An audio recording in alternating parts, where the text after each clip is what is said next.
Chairley, I will also share my time with Deputy Moynihan behind me here. Minister, this is basically a tidy-up bill, and I'm not saying that a tidy-up bill wasn't needed, but it's not reform. And I think it's fair to say that there's a need for a full reform of the rate system. Now, I do welcome, with some reservations, a much better system of collection. But the one thing that I think is absolutely vital is that if we're going for a system that was not collecting 90+% of the money, was collecting, I think, something like 77% of the money, to a system where you're going to get all the money collected for those that are in arrears. They're jumping from a situation that they owe arrears, and they weren't paying the full money, to where they have to pay the full money and they also have to pay the arrears.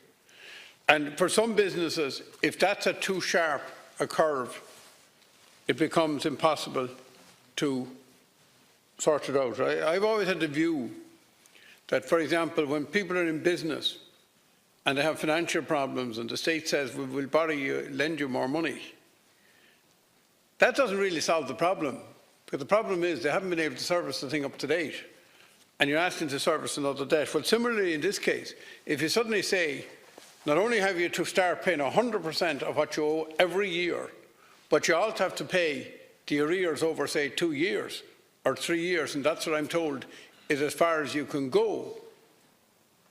Now you're not only expecting the rates, but you're expecting the rates and a lot more with it, depending on how big those accumulated arrears are. And that can put an impossible burden on a business that could be viable otherwise. And therefore, I think what we need to do is to make sure that when this bill goes through, that potentially viable businesses that could from now on pay the full rate, because times are a bit better, but cannot pay the full rate plus accumulated arrears that might have been allowed to collect, maybe partly because they were low priority, because they were not the creditors that were doing the most shouting, well then I think we're going to have a problem. And one thing I have to say, that it was tough medicine when the revenue got a lot stricter, we say in the 80s and so on, than they had been previously. And there was a period of injustice, and there was a lot of criticism at the time when, for example, penalties and interest were waived. But it did give people a chance to catch up. And this is always a problem. Now, the other thing is this. If 95% of the rate, which we say is the LPT figure, was actually collected, there would be scope for local authorities to reduce rates for all those who have been paying up to date. But I wouldn't hold my breath. And I think that that is something that we also have to look at. Now, one thing I notice about rates is there are certain types of business that are always complaining about rates. And I think that that goes back to this valuation system. Because my understanding is that square meterage of a building is one of the big determining factors. Now, depending on what you're doing with the square meterage, you could have a massive production of microchips in a very small space. But if I'm doing something that's extensive or occasional, then it becomes a massive burden.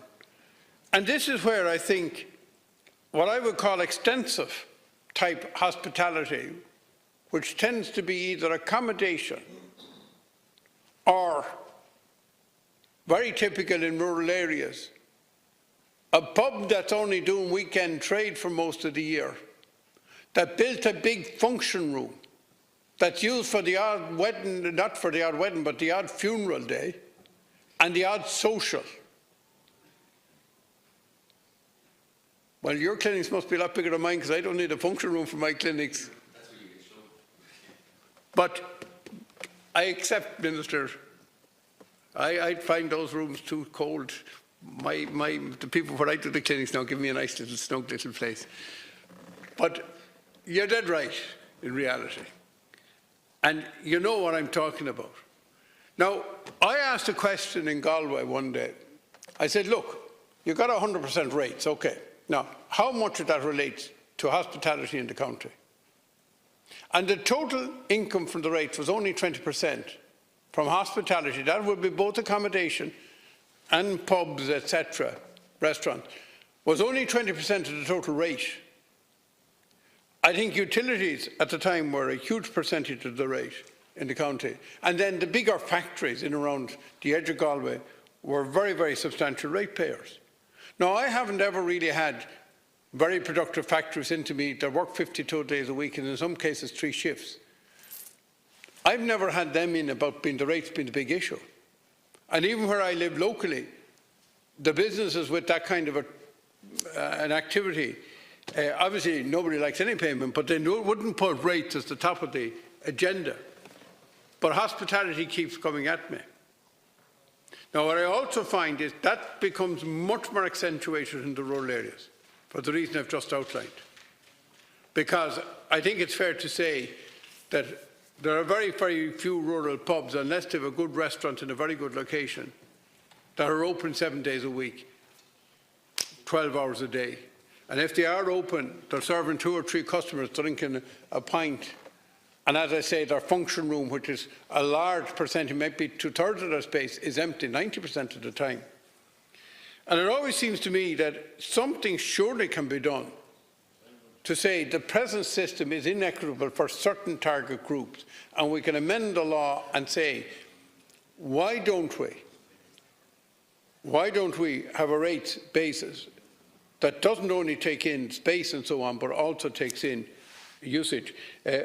Even worse are the areas where effectively we've only got the tourist season from April to November. So what I would be interested is, do we have any idea, or has any study been done, in what percentage are rates of the turnover of a business, of different types of businesses typically, in different types of area, get the scientific knowledge, and then rewrite the criteria by which rates are based, evaluation is based, and I'm not talking so much about your bill, but it has a big effect because you can't pay what you don't have, and see what can be done to make it more equitable and more affordable, because the last thing we need are empty buildings. Finally, I would say that I do agree with the idea that on vacant buildings you pay something, because otherwise we're just encouraging total vacancy. It cannot pay to leave somewhere idle. But on the other hand, I think it would be a brilliant idea if you convert what was commercial premises into accommodation, that immediately be derated.